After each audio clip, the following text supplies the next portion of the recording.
தமிழ்நாட்டு முதல்வர் சொல்றாரு, நமக்கு கொள்கை இல்லையா. எப்படி நமக்கு கொள்கை இல்லையா? பிறப்புக்கும் எல்லா உயிருக்கும்னு ஒரு அடிப்படை கோட்பாட்டை நம்ம கட்சியினுடைய ஒரு முக்கிய கோட்பாட்டை அறிவிச்ச நமக்கு கொள்கை இல்லையா?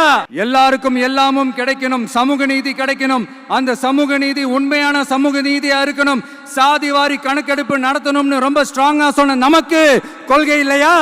CAA அறிவிச்சதுக்கு அப்புறம் அப்ப நம்ம கட்சி ஆரம்பிக்கிறதுக்கு முன்னாடியே எதிர்த்த நமக்கு கொள்கை இல்லையா? வகுப்பு சட்டத்தை எதிர்த்து உச்ச நீதிமன்றத்துக்கு முதல்ல போன நமக்கு கொள்கை இல்லையா? நீட்ட வந்தா ஒழிச்சிருவேன், நீட்ட வந்தா அழிச்சிருவேன், ஆட்சிக்கு வந்தவனே ரத்து செய்யறதே நீட்ட தான், அப்படி இப்படின்னு கதையெல்லாம் விடாம கல்விய மாநில பட்டியல சேர்க்கணும்னு சொன்னதோட மட்டும் இல்லாம அதுக்கு ஒரு இடைக்கால தீர்வை சொன்ன நமக்கு கொள்கை இல்லையா? சமத்துவம் சம வாய்ப்புன்னு ரொம்ப ஸ்ட்ராங்கா சொன்ன நமக்கு கொள்கை இல்லையா?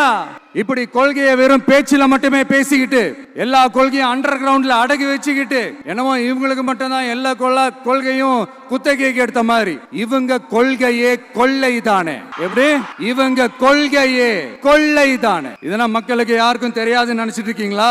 எங்க கட்சி ஒன்றும் சங்கரமணம் இல்லைன்னு சொன்னது யாரு? யார் சொன்னாங்க?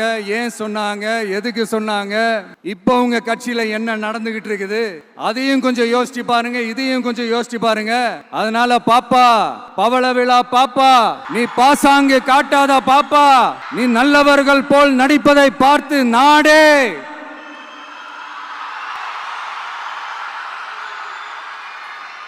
பாப்பான்னு சொன்னோம்.